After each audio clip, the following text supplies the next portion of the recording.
Iš tiesų, aš kaip ir visi prieš tai čia pasisakė, pasakysiu tą patį. Šviesos yra tikrai labai daug. Nematau jūsų veidų, bet ką matau, ką jaučiu, tai iš tikrųjų ta energija, kuri tikrai tvinksi ir pasirengusi yra pakeisti tiek visų mūsų gyvenimus, tiek visos Lietuvos, visų piliečių gyvenimus į gerą. Ir matėme, išgirdome ir pirmininko įkvepiančią kalbą ir visų kitų, ir netgi ekonominė, kaip Lukas paminėjo, ekonominė išsilavinimo paskaita iš gerbimo Butkevičiaus ir buvo nuostabi. Tai vėlgi dėkingas būti čia. Mėlieji, stoviu prieš jūs atvira širdimi, su sveika doze optimizmo bei giliu tikėjimu Lietuvos ateitimi. Tikėjimu, kad saugi Lietuva gali būti ir turtinga Lietuva, kurioje, aišku, turėtų jaustis saugus kiekvienas, neįskirtiniai, bet kiekvienas žmogus. Bet ar taip dabar žmonės jaučiasi dabar?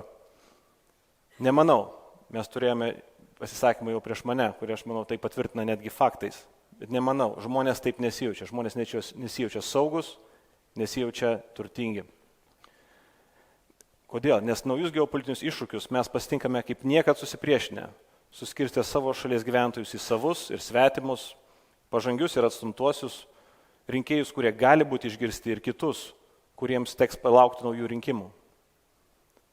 Man tokia padėtis visiškai nepriimtina ir todėl esu pasiryžęs ją taisyti.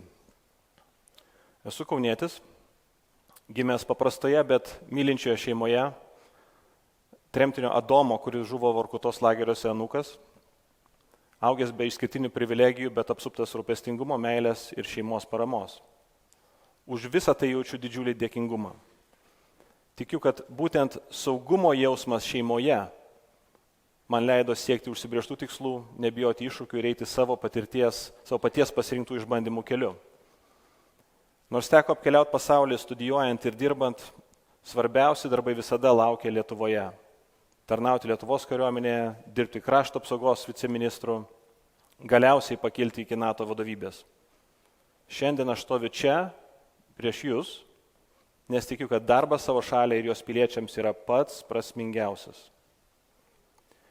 Tikiu, kad tik saugioje ir vieningoje Lietuvoje mūsų visų vaikai, anūkai, visos ateinančios kartos galės įgyvendyti savo siekius.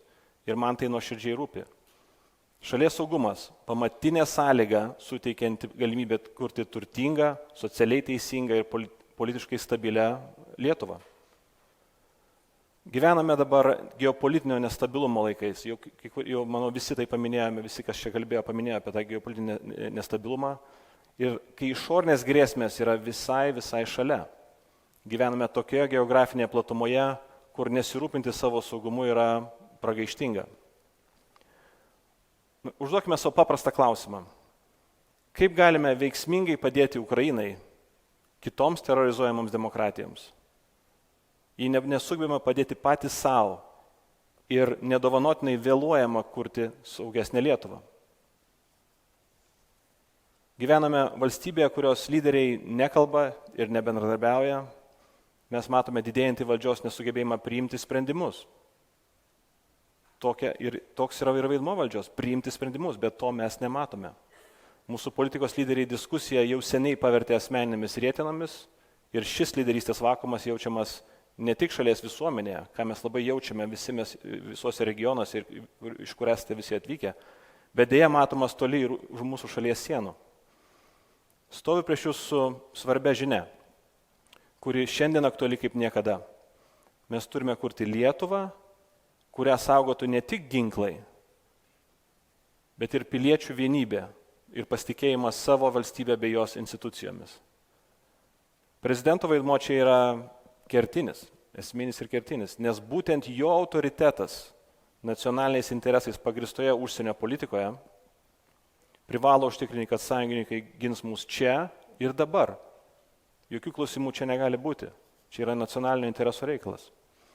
Tad kyla dar vienas klausimas, ar dabartinė užsienio politika atliepia valstybės ir piliečių interesus, ar vis dėlto užsienio politikos formuotojai labiau susirūpinę savo asmeninių įvaizdžių ir interesais. Ar planuodami milijardinės investicijas į saugumą turime aiškius prioritetus? Prezidento sugebėjimas sutelkti institucijas, Seimą, vyriausybę, tą pačią prezidentūrą, bendram darbui yra valstybės progresą parodantis rodiklis. Ir čia vėl galiu paklausti panašų klausimą. Ar nesame valstybės teisėkūros sąstingyje, kai svarbiausia ekonominiai, socialiniai ir politiniai klausimai neišsprendžiami nei Seime, nei vyriausybėje? Daugiau chaoso vidaus užsienio politikoje nebegalime sau leisti. Aš atnešu jums savo viziją. Saugi Lietuva, tai yra ta, saugi Lietuva, turtinga Lietuva. Ir tokia Lietuvoje svarbus yra kiekvienas. Aš atsinešu Lietuvos kariuomenės discipliną, globalią ekonominę darbo patirtį, vakarietišką bendradarbiavimo kultūrą ir gebėjimą siekti konsensuso. Darbas NATO, stipriausiame karinėme alijanse istorijoje, mane išmokė, kad esame stiprus ir saugus tiek, kiek stiprus ir saugus jaučiasi patys pažeidžiamiausi. Todėl kviečiu jūs draugė siekti, kad visi mūsų piliečiai šalyje jaustųsi saugus ir svarbus. Vėlgi, esu dėkingas partijai, jos lyderiams, taip pat visiems jums pareiškusiems pasitikėjimą manimi, leidusiems užlipti čia ant scenos. Tai už saugią, turtingą Lietuvą, kurie saugus ir svarbus kiekvienas. Ačiū labai. Ačiū Giedrimai.